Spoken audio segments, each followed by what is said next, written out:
So what's up, guys? This video is about how to model and shade and render and kind of design the mockup in Photoshop of a tire tutorial. This video was requested. Still, just like cars, tires are not modeled usually, or at least I never modeled a tire. I never encountered a tire job because I never worked for a tire manufacturer. And as you know, usually car manufacturers have tires on their cars, but these tires are by different brands like Michelin, Pirelli, or whatever brand, but not the car brand. So as you can imagine, the car brand does not model tires. They get tires, and actually these tires are sponsored tires usually, so they don't use any tires. These are special tires, usually sponsored. So when you're working in the automotive industry and working with cars, you will get these tires. So I never had to model a tire, and you probably also will never have to model a tire. Still, I think there's people out there that would like to model tires. So here's a video on how to model a tire. Yeah, but also as a disclaimer, I never modeled a tire, so I definitely don't have the best workflows in this video, but I think it's still good. The rendering is good. Here's a look of the rendering. Yeah, so just follow along. I think you can learn some things. You'll be surprised on how simple it actually is. So yeah, we're just going to jump right into Blender. In Blender, delete the default cube, add the reference image. You can find it. It's linked below on my Patreon, but the textures are free. Only the model is going to be on my paid Patreon, but the textures are free on my Patreon. So basically now you can just remodel the profile of the tire. This is pretty straightforward. No rocket science involved. Probably what you would have done anyways. So just cut some basic lines here. I'm going to add the second reference image so we can match it up. So move up the profile so it matches up our reference image. So we're just working in the right sizes here in proportions. So I'm extruding these parts down. And now I also notice my reference image is flipped. So I'm flipping it with SX minus 1. Just clean up the mesh real quick. And now we've got like the basic setup of the tire. That's what I like to do. Now we're just going to bevel in this profile real quick. Try keeping it as low poly as possible, but still make it round. So next step is just to cut here. It's basically same thing, extrude it down. Really nothing crazy happening here. Very basic, very simple. Next, I'm going to add a curve so we can remodel this curve here. You could use polygons direct, but I thought this is like a curvy shape, so we're going to use a curve here. So just match it up until it looks like the real thing.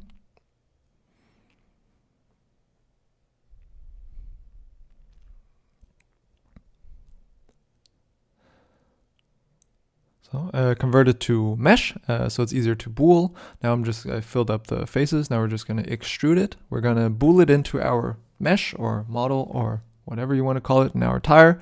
If it doesn't bool directly, sometimes you have to wiggle it around or scale it a tiny bit so it actually cuts in. So if you have that issue, so just drop it in until it looks about right. Then we will create the other cuts. And now is also the part where we will make this whole thing tileable. So now we've got something we can orient to. So I'm just going to choose this point. So I'm scrolling in. This point is my orientation point for the tileable mesh, basically. And now I'm searching for the other point on the other side and matching it up. So now it's tileable. Now we're going to bool in these other parts. So just add another boolean. Then we will apply the booleans and delete our Boolean objects. And the rest of the work I'm just going to do by hand. So extrude down the walls, just some mesh cleaning here, some mesh filling up. I like to use F for filling up stuff. So all just very basic modeling techniques here, really nothing special. So I'm using deleting double vertices to just automatically clean certain stuff. So I'm filling up the holes here, really pretty basic. Cleaning up my little pointy spike. So now I'm going to add an array to see that this whole mesh is tileable and actually works. And also don't forget to add merge vertices on the array modifier. Now we will add these little blocks. I don't know what they're called, but they're very important when you drift a lot and do a lot of burnouts, because that's the thing the police will check. If you burn down this block, they will take away your car. So this is a block I checked very, very often in my life. So yeah, that's why I added this little block. There it is. Next, we will add these other slices. I'm also going to use a curve as well. Very straightforward, pretty much always the same. I probably would be able to cut out this whole part, but I thought I'll at least leave a little bit of it inside so you can kind of see the workflow and see that I'm using the same workflow all over the whole tire pretty much. So just match up the curves.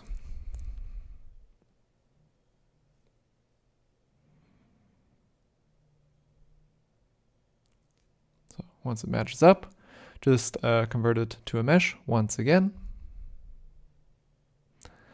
Now I'm just going to clean out some vertices because towards the end there are just a lot of vertices and it's going to be hard to fill up this mesh cleanly with so many vertices. So now I'm just filling it up, adding one more cut because it didn't really end up well.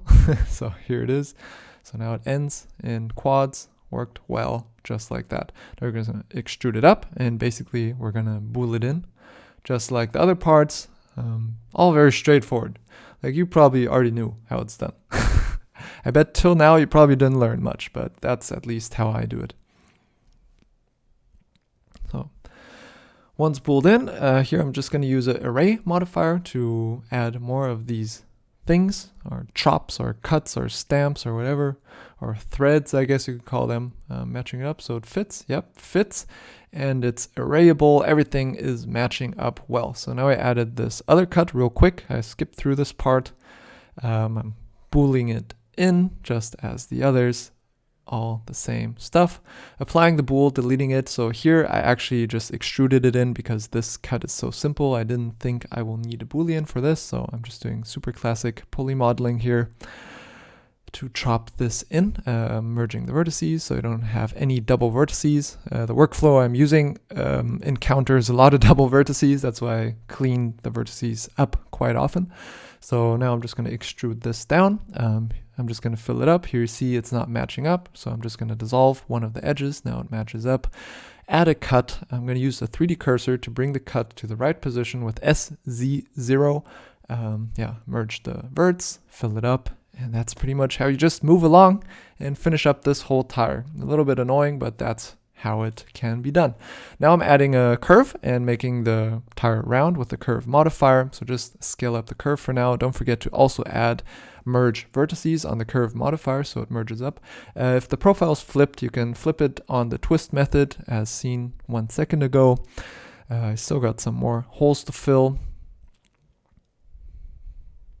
So once filled, basically you will have one issue. The shading is really bad, so you need some more topology. There's probably more intelligent ways of adding topologies, but from experience I can say you don't get a lot of time, you don't get a lot of money, you just have to be super fast, and this was the fastest way that came to my mind in that second, so that's the fastest way I chose. And you can hate it, but it does work. The shading looks pretty much perfect, was just fine for this example, in my opinion, and can be used. But of course, if you want, you can find a better way on subdividing. If your mesh would have been clean, you could have used the subdivision modifier, but my mesh wasn't clean enough because I really ran through this modeling. But it's also interesting for you to see because I'm not just running through this modeling stuff here on this video. I do this like in a day-to-day life as well because it's just about the final render and no one will see a difference if I added some random cuts or did a nice subdivision technique.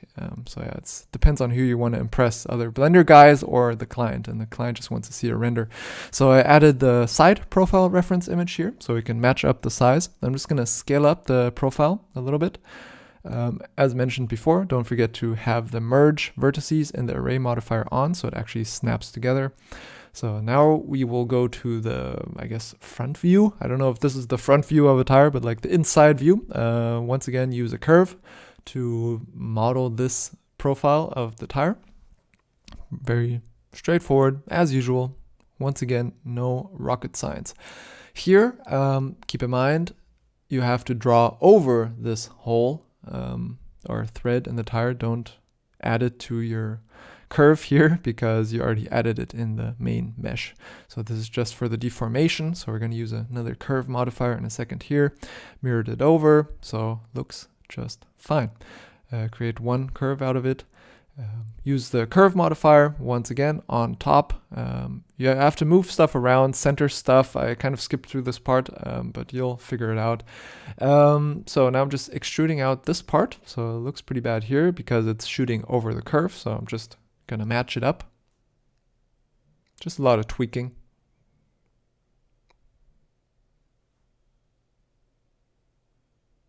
So almost. So now it's not overshooting, so perfect. Now I'm just gonna do the other side.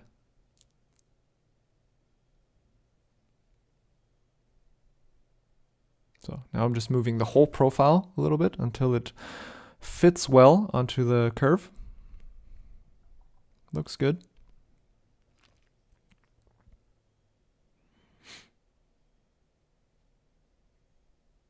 So matching up the size once again because I was scaling around a lot of stuff here.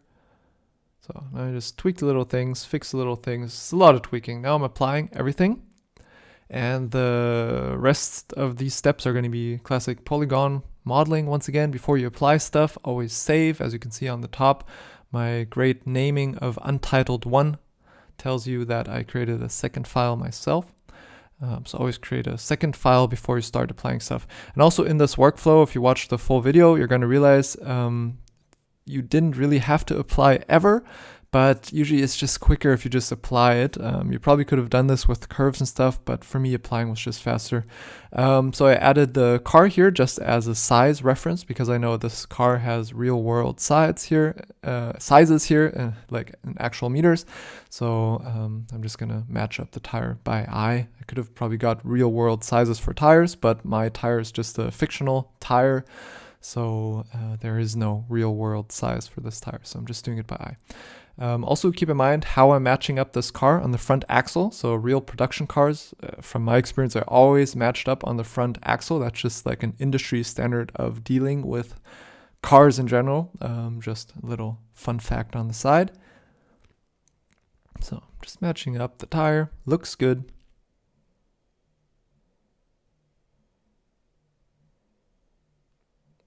Always add some spacers. So now I'm going to add a material. We're going to hide the car. And now I'm just going to build a quick, simple photo studio backdrop. In German it's called Hohlkehle. I don't know what the English word for this is, but very straightforward. So I'm just adding a basic product shot camera. Also nothing special here.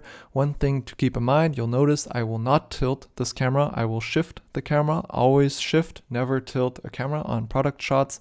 Just a thing to note down, and still, in case you're still tilting cameras. I always see people tilting cameras, but it just gives the product a cheaper look and a more handheld look. So always use tilt shift. Now I'm just gonna add some area lights. I'm making a super basic light setup here, so just area light on the left, often called rim light or kicker light or whatever light. So I'm adding the same light on the right, another square area light. Everything by eye, really by eye, but this is a standard, like I think it's called 3-point light setup. The third point is about to come, so I'm adding a ceiling roof light. I like to make them round in real photo studios. Often they aren't round, they're actually square. But in 3D, I think round looks better for the skylight or the top light or the roof light or whatever you want to call these lights. So now we're going to use unwrap this tire. I'm going to use the cylinder projection. Works well on a tire since the tire is cylinder shaped. I'm going to scale this up. I'm going to look for my reference point. So I'm taking this pointy point. So this whole thing is tileable. So just like we made the mesh tileable, we have to make the UVs tileable. So the textures and everything flow well. Now I'm going to extract this sidewall here. So with Control Numpad Plus, you can easily extract or grow your selection and take out this part here. Use project the UVs in bounds. Pretty simple. Now I'm just checking my UVs here. So the scale is a little bit off, but the tiling and everything and the stretches are very good, I think. So you can definitely work with these UVs. I'm going to export the UVs here so I can match it up with my reference image from online. So I got this from Google, of course, this image. So I'm just matching it up with my UVs. and it actually matched up perfectly. Quite a coincidence. So that's perfect. So we don't have to scale our tire around or anything. It already fits. So now I'm basically just going to redraw this reference and creating my own fictional tire. And I just want to kind of copy their style because I didn't want to come up with a completely new tire style. So I'm just copying their style. And in the real world, you won't make a fictional tire. You're probably going to make some type of P0 tire, if you won't even probably get the texture from the P0 manufacturer. So Pirelli will probably give you everything you'll need, but in the scenario that you will have to create your own texture, this is how. And also from my experience, you do actually have to create the textures from time to time, because the tire manufacturers, for some reason, usually only send you everything except the sidewall. So really just a thread in the profile of the tire. I don't know, maybe it has something to do with how they produce the tire, that they don't really have this integrated in the mesh. I don't know the process of actually creating a real production ready tire. But for renderings and game ready stuff, this is how it's done.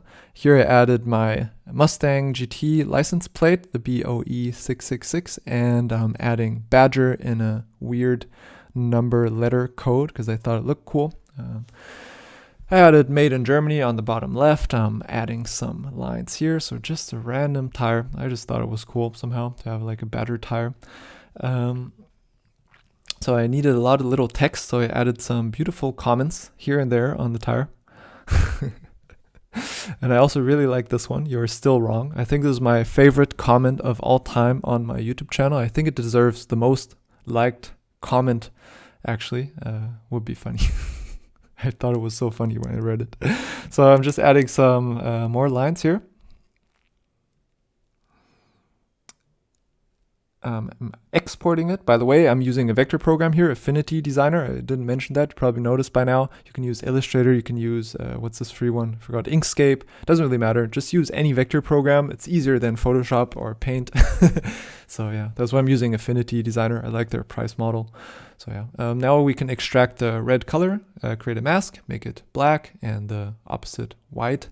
So you have this. You can create a bump map from now on, but I'm going to create a normal map because I'm used to working in Unity and stuff like that. So they only accept normal maps, but bump map should work fine as well. So I'm going to turn down low and medium and bump up high a little bit. I pretty much always do this. Now I noticed it's inverted, so we're going to redo the whole thing and invert the normal map just like that. So now it pops out. Perfect.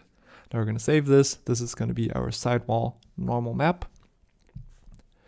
And also using SVGs, you could have also imported, or not SVG, but vectors, like in Illustrator or Affinity Designer or Inkscape. You can export the SVG and actually shrink wrap it onto the tire and extrude it out. And then you have actual mesh sidewall fonts or writing or whatever you want to call it. So that's also a possibility using curves instead of Photoshop. But I thought a normal map is more than enough for this scenario.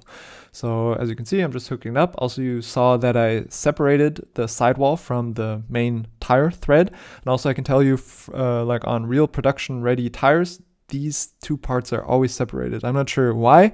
I guess because, no, actually I have no idea why. But if you get tires like from real production cars, they are always separated in sidewall and profile.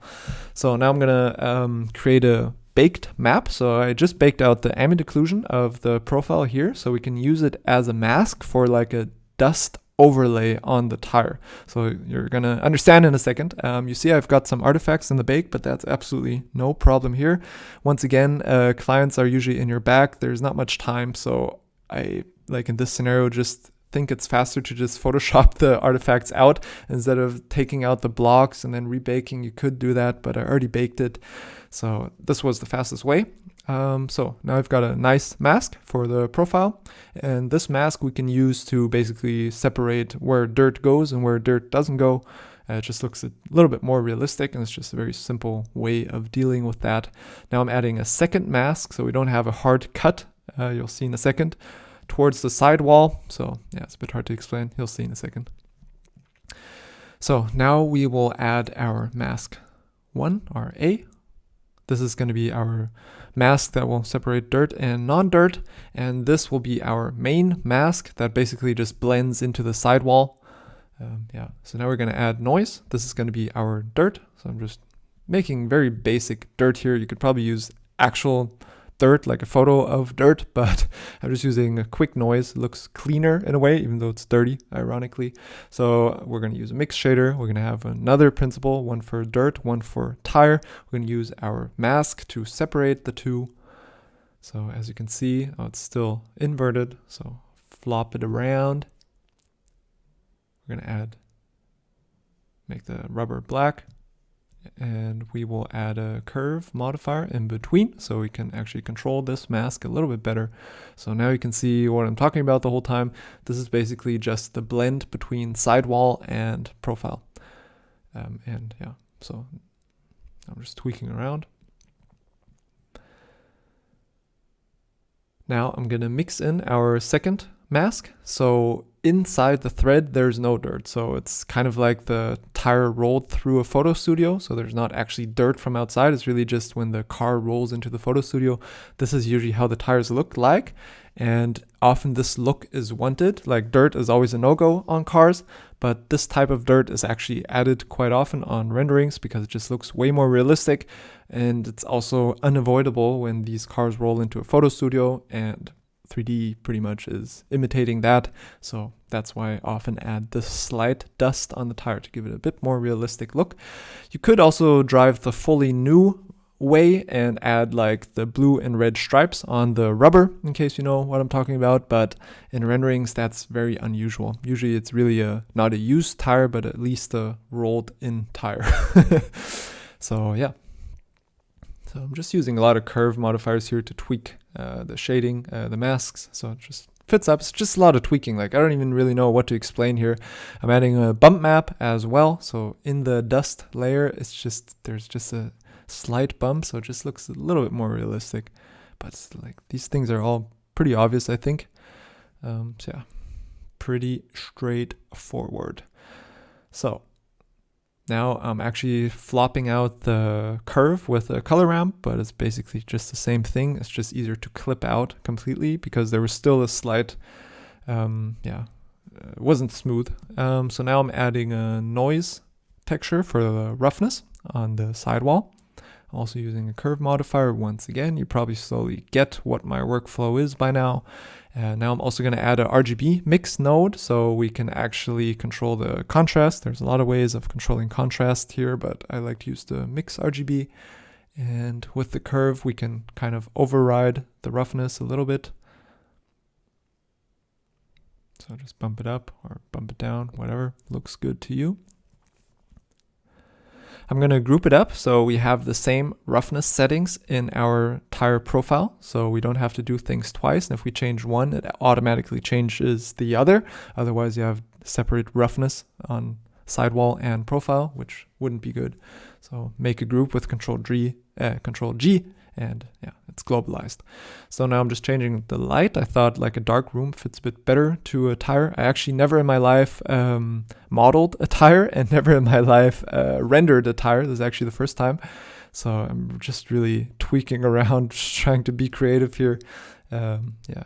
As mentioned in the beginning, if you work on cars, the tires are not part of the car, surprisingly. So there's tire manufacturers, they make tires. I never worked for a tire manufacturer.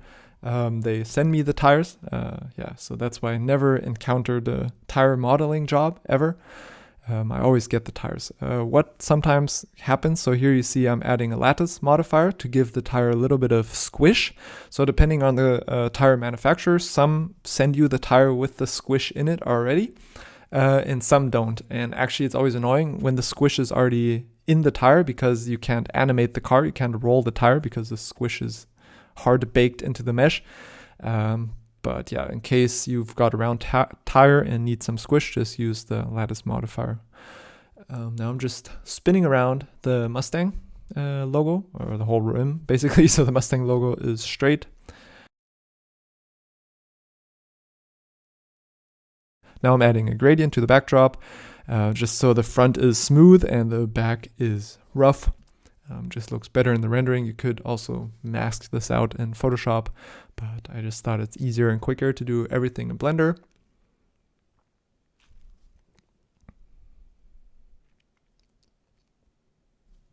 once again, a lot of tweaking.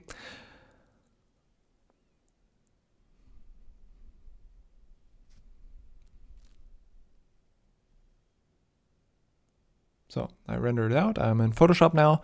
You probably know by now I like to use clarity. I like to use texture in the raw filter, raw camera filter. I'm using a tiny bit of dehaze here.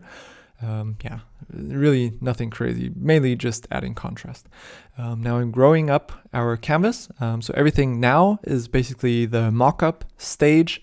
I'm just creating a quick mock-up to, I don't know, just to make a funny little ad for my Badger tire. Yeah, you would probably never have to do this ever. But if you actually will be working for a tire manufacturer, you probably will have to make something similar. But as mentioned, I've never worked for any tire brands or companies. I always got everything from them. But yeah, this is how you could do it.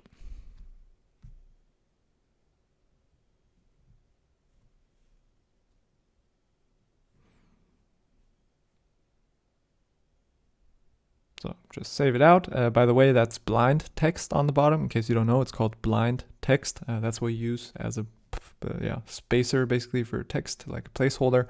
Yeah, that's pretty much it. Very straightforward, actually, pretty simple. So you made it through the whole video. Amazing, since it was quite long. I tried to keep it short, but still kind of puffered up to be a longer video. But yeah, glad you stayed till the end. I hope you learned something. I hope you liked my chop, cut, knife method that I came up with. So yeah, then see you guys next time. Bye.